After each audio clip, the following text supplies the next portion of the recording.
everyone, welcome back to episode 38 of your Talkoffamepod podcast. I'm Kylie. Today I have on the lovely singer-songwriter Ava Liv Mabry. Thanks so much for coming on, Ava. I'm literally so happy to have you on. I'm so excited to be here. This is so fun. Yeah, absolutely. So over the last 2 years, you've kind of been stuck in isolation, but what is something that you did in the last 2 years that you wouldn't have time to do before? Actually in the past 2 years, so I moved to Nashville about 2 years ago, this upcoming October. Well, actually 3 years in upcoming October. So I moved like right as the pandemic hit. And I picked up songwriting. It was just something that's like the one thing that I picked up because I moved to Nashville. So that's a really big thing here. And my dad is actually a writer, so we co-write on all of our music, but on all my music. So I picked up writing and I wasn't too great at it at first, but it was something that I got to work on a lot because I had so much time. Yeah, absolutely. Like, did you start doing singing songwriting before the pandemic, or is this like singing songwriting kind of something you wanted to do during the pandemic, or something that you kind of wanted to do? I don't really think it was completely related to the pandemic at all, just because I moved here before it started. So we moved to Nashville, like my whole family, just because we all wanted something new. We all wanted a little bit of a change. And a big part of that was music. So I knew that once I got here, I would start writing and just start like growing my musicianship. So I don't think it was completely related to like the pandemic, like, oh, COVID, I'm going to start writing because I have no time. But it was definitely something that I got to spend a lot more time on because my dad was home all like to the time and stuff, doing work from home, and I was doing school from home. So it was just, we had so much more time to really grow like what we wanted to start, which was songwriting. Yeah, absolutely. Like, if it wasn't for the pandemic, I wouldn't have been doing this podcast in the first place if it wasn't for this pandemic. Because like I have two journalists on my family, on my father's side, that do journalists from our local news station in Pennsylvania. And so like they inspired me to do it. And at first I was like, how am I supposed to do a podcast? Because I was such a shy, independent girl down. Like, how is a shy girl going to do a podcast? Like, that's not a thing people do. Like, that's not normal. And so I just ended up starting it. But it wasn't for the pandemic that actually made me want to kind of start it. And we're almost at, how long have I been doing this? Almost a year in April I've been doing this. So it's been amazing. Like, I don't know if to be honest with you, like, I probably wouldn't have done this if it wasn't for the pandemic, for sure. That's so cool though. That's so cool that you started this. That's awesome. Absolutely. So like, as you kind of mentioned before, your dad is a writer. Like getting to work with him, like what is it like for you to work with him, even though like you're writing, he's a writer and you're a singer-songwriter? What is it kind of like for you to work with him?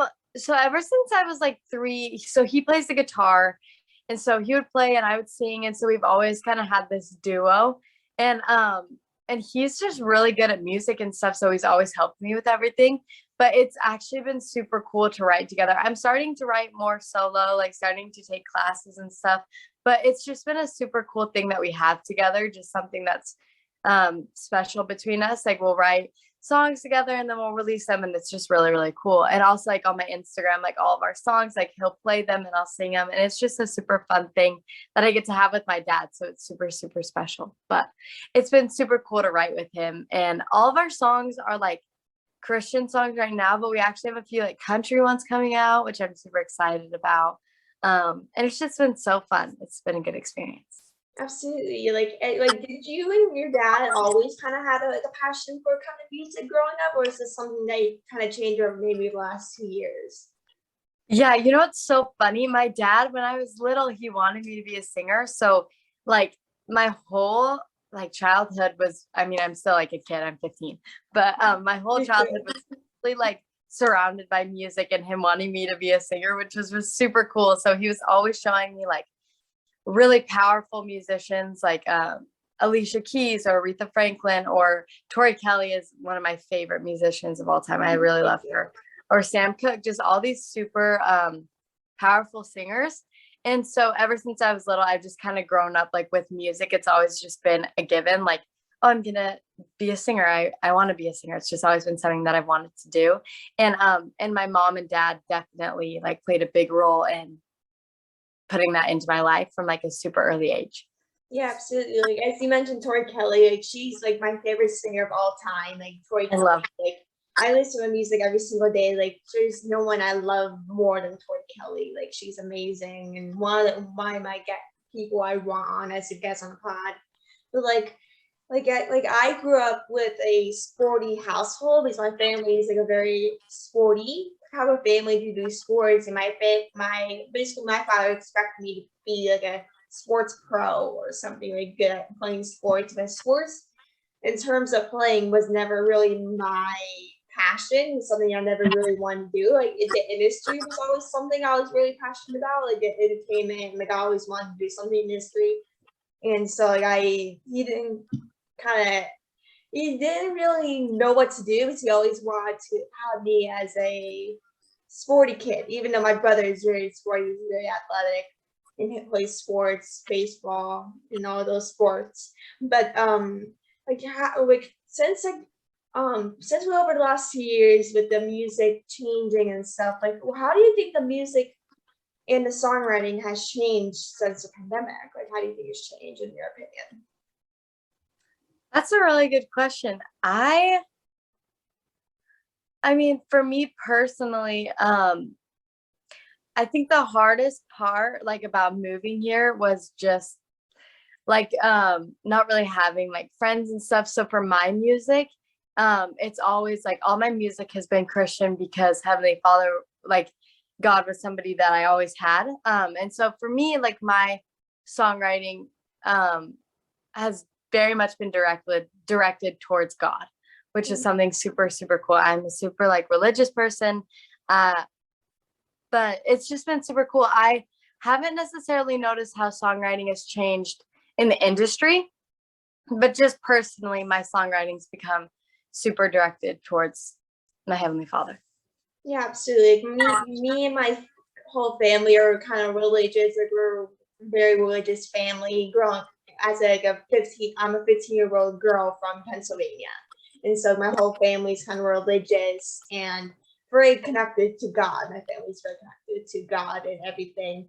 And so like as a kid, I never grew up going to church because I was always like kind of frightened to go to church, but I always loved God and always like care for God. I always ask God for help. But like how has like God like helped you with connect with your music, and how has God like kind of impacted you? Oh my gosh, he's done so much for me. My music has like I think done what it's done because of him. Like my account, I do a lot of like Christian songs on my account, and then like 5 out of the 6 songs that I have are all super Christian. And so I just think like him just being there has been like an impact on my music. And Tori Kelly is actually like a super big inspiration for me. I love her gospel album. And I just think it's really cool how he just shines through, and like everything that I do that involves music, even if I'm not singing necessarily about God, he just like fills the song with the spirit and just makes me feel good. And so I think that music wouldn't be music to me without God. Yeah, absolutely. So you recently came out with a song called Sunday. What kind of inspired you to write that song? Did you write that song with your dad, or just kind of write it? Yeah, I wrote that song with my dad.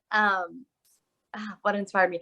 It was like just I wanted like a really fun song. We wrote the same old prayer, which is it's a good song. It's a very good song. It's like I love it.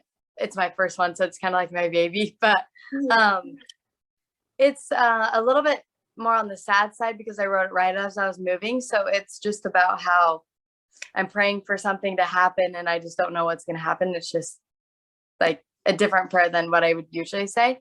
And then we wrote Eaten Alone, which is a pretty sad song. And then I was like, we were writing and I was like, I just want something fun. I just want like an upbeat, uplifting, like just fun song. And so we just wrote Sunday, and it actually sounds so much different on the recording than it does from when we wrote it. It's like more like electric on the recording and just super like vibrant.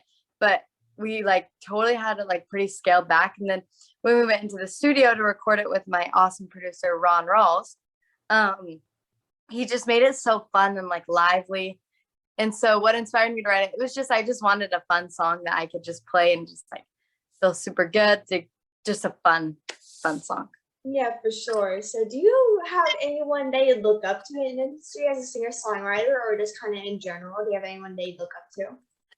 I look up to Lori McKenna a lot. I don't know if you know who she is. She's a really big songwriter. She wrote the whole A Star Is Born soundtrack and a Taylor Swift song that came out like on her All Too Well Taylor's version album. And she just has amazing like personal music. And I really love her. She's an incredible songwriter and I really love her voice too. And it's actually really cool because I've been singing her music, like her personal stuff, not even the stuff that she's written, just her own music since I was really little.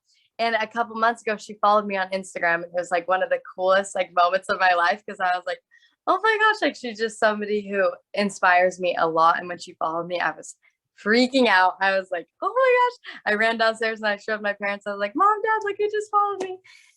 But she's just incredible. So she's somebody that I look up to a ton in the music industry and in songwriting and like vocalists. Like she's just really, really great.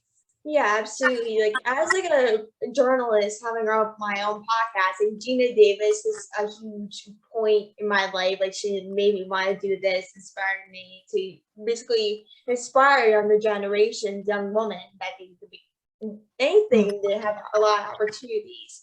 Since being a young girl and a woman is very hard to be in industry, especially for women and girls.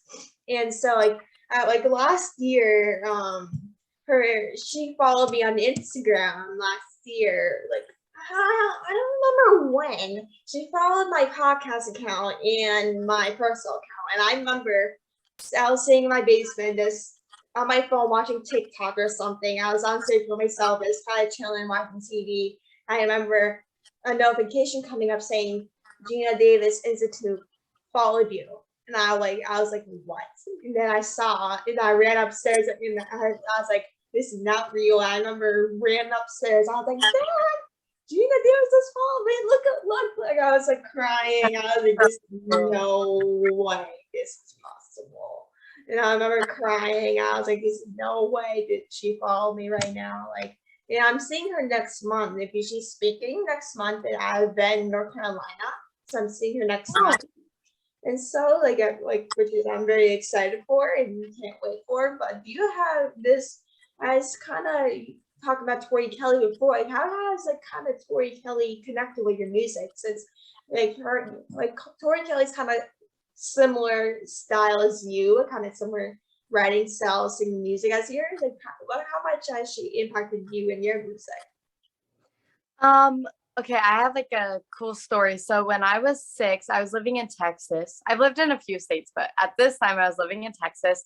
And me and my parents were in the car, and my dad was like, hey, Ave, you should listen to this girl. Her name's Tori Kelly. I think you'd like her music. And this was when she had her album, Homemade Songs by Tori Kelly. So it was like Paper Hearts, Dear No One, Rocket, like her early stuff.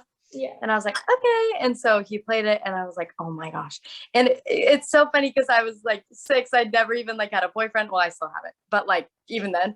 And it was just so funny because these are all like these heartbreak songs, but I just love them so much. And it was actually kind of like right then when I was like, oh my gosh, that's exactly what I want to do. So like she was kind of the person that made me want to be a musician. Like just her, I just love like her modesty. I love the way she presents herself. I love her music. I think it's very like fun, but also she can talk about serious things without just being like inappropriate. Like I think she's just a really good role model for me. Yeah. And like I remember when I was 6, I like had her as my screensaver. I was just like, I loved Tori Kelly. I still do, but so she just impacted me because she was just somebody that I could really look up to, like all growing up trying to be a musician. And still, like I still totally look up to her. I really love her music. So she's just been a big like inspiration in my life. Yeah, same here. Like she kind of made me love singing. She's one of those, like she's like the main person for me that made me love music the way I do, because I listen to music every single day, never get bored of it. And, like every single, there's not a day that goes by that I don't listen to her music. Like Yeah. Masterpiece, like Unbothered, Do You Know One. There's so many songs that are so good, and like Masterpiece is really good. yeah, and so like her as a person, like she's so kind, sweet, and she inspires me so much. And one of my biggest role models in my life. And I hope she goes on tour though. I hope sometimes she goes on tour. I know. I hope she goes on tour. I think she has a song coming out next Saturday. Oh really? Mm-hmm. Oh wow! Did you see Sing 2, by the way? I did see Sing 2. That was a really good movie. Well, I haven't seen it. Do you know if it's still in theaters now? It's still in theaters, yeah. Or I have to see it. I'm trying to see it, but I just never had time to go see it. I have to see it. But like when you're writing a song, kind of what is the creative process like for you when you're writing a song? Okay, so do you know what a hook is in a song? Yeah. So like I'll explain it for anyone that like doesn't know. A hook is the part that's like the part that everybody knows in a song. So in Tori Kelly's would be "Dear No One, this is your love song." Like that's her hook. Yeah. And so and in my song, the same old prayer. It's like, "This ain't the same old prayer that I usually say." Like that's my hook. So basically the title of your song is your hook. Mm-hmm. And so we always start, like me and my dad, or just me, I'll start like hook out. So I'll write a hook. I have a list on my phone of just hooks that I like, just like random little things. And then I'll take that hook and I'll make a song out of it. So you kind of start from like the chorus and then build the verses. So that's kind of what the process is like. Sometimes it takes a few days, sometimes it takes a few hours. Like the same old prayer actually came really, really fast. Something that's cool about that song was we wrote that about 2 weeks before we moved. Or maybe it was like a month. I don't know. I don't really know. It was pretty soon before we moved. And it was actually a journal entry of mine because I am a big journaler. I really like to write. And sometimes I'll write down my prayers just because it's cool to go back and see what I was praying about at that time. So my like journal entry was a prayer to God. I think that's what I called it. And it was just about like, hey, I'm really scared to like leave this place. I'm really scared to leave my friends. I don't know what to do. Like the U-Haul's in my driveway now, and it's just stuff like that. And so it's kind of cool because like the second verse of my song is, I'm scared to leave here. I like my room and I love my friends. The U-Haul's in my driveway now. I'm just scared I'll crash and burn. That was like a song. That's a verse for my song, but it's also a page in my journal. So sometimes it comes from like things that I've already written, or sometimes it just comes from prayers or thoughts that I'm having. So yeah, the process, sorry, I kind of went off a little bit off topic, but the process, we start hook out and then we write the verse, chorus, sometimes a little vamp at the end. Yeah, awesome. Like as a girl, like I grew up with anxiety and depression my whole life, and recently got diagnosed with anxiety disorder. And I used to get bullied so much, and then growing up, I didn't have a lot of friends because I have a twin brother, and so a lot of people will use me for my brother, be fake, and all those kind of things. And so I didn't have like a lot of friends growing up. I was kind of like a loner, like kind of like sitting there and doing nothing, like kind of being quiet while people live me up. That's kind of how my life was, and still kind of is now. And like, but things have changed as I kind of grew up a little bit and kind of grew out my comfort zone and stuff. But that's kind of how like, I grew up, with living in a small town in Pennsylvania, and the kind of being bullied and being used by my brother, kind of being a quiet person, independent. I was always basically doing everything by myself because like I always like because like what was I supposed to do? Having really no friends, only have like one or two friends that I hang out with a lot. But like I would always have someone that I was like, okay, I'm just might as well do this by myself. If no one is going, if someone's gonna do this to me, then I might as well just do things on my own, basically. Yeah. And so I'm like, so sorry. That's so hard. mm-hmm. That's hard. Yeah. So what if you could collaborate with any artist, who would it be? Okay, I love Chris Stapleton. I really love his music, but also I'm a big fan of Zach Williams. Do you know who Zach Williams is? Yeah, I know who he is. He's awesome. So he wrote There Was Jesus and he did it with Dolly Parton. And I just really love his music. So I'd have to say Zach Williams. And I also went to his concert about a month ago and I was like crying. It was so good. I was so excited.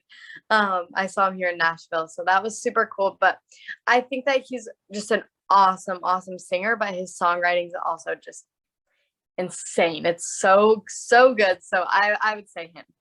Yeah, absolutely. Like he's amazing, one of the best to kind of ever do it. I love concerts. I think I'm going to one in March to see Rocker Hayes in March in New York. I love Walker Hayes. I saw him at a place here in Nashville when I first moved here.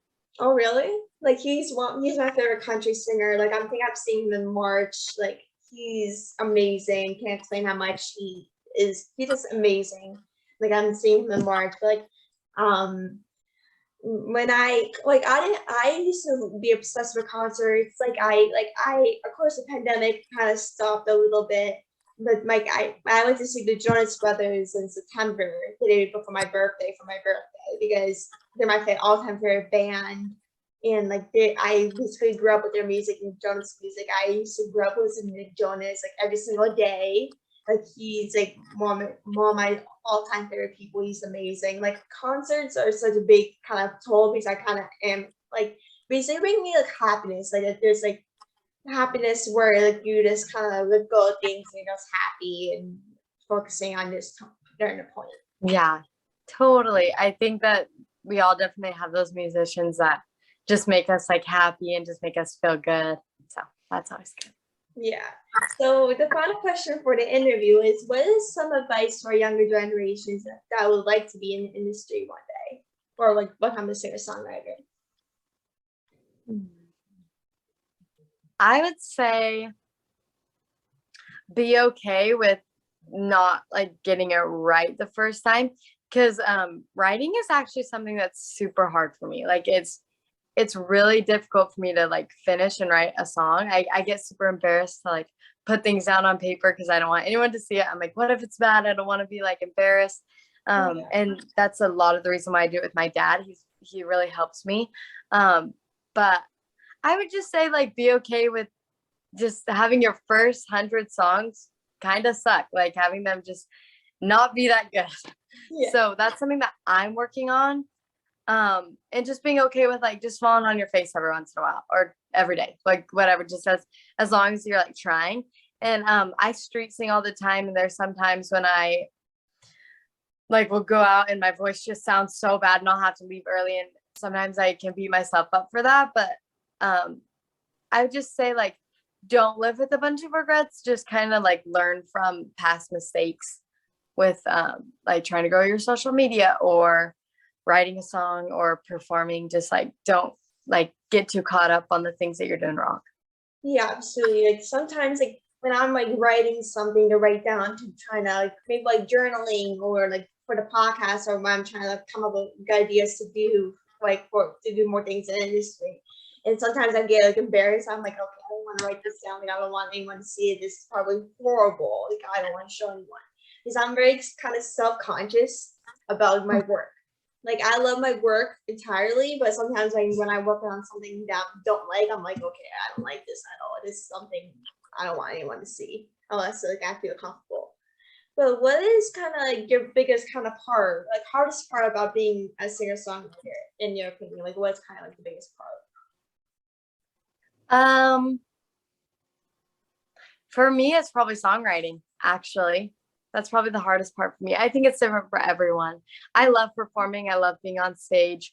Talking on stage was something that I struggled with for a while, but I worked really hard and like just I still have to work hard at it. I'm not like great at talking in front of people, but I mean, we all have our things that we have to work on. So I think that the hardest part for me is probably songwriting and talking on stage, but that's okay because I'm working at it and I'm getting better. But like I'll just share like one little quick thing before we end. But when I was first like performing here in Nashville, I would have to write out on note cards, like what I was going to say before each song, or like little jokes I was going to tell, because when I get on stage, like I can sing all I want, but it's really hard for me to like feel free enough to talk because I just don't want to get judged.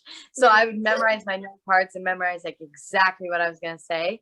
And I think sometimes like that could probably be a bad thing, but also it just like worked for me. So yeah, that was probably the hardest part, talking on stage, but it's getting a lot better for me. I'm getting better at it the more that I practice. I definitely have to practice to no one. Like that's, sometimes people can just go up, and it's a true gift from God to like be able to go up and just talk on stage. For me, it wasn't like that. Yeah. But yeah, so probably talking on stage and songwriting, but both of them are getting easier. You just have to practice.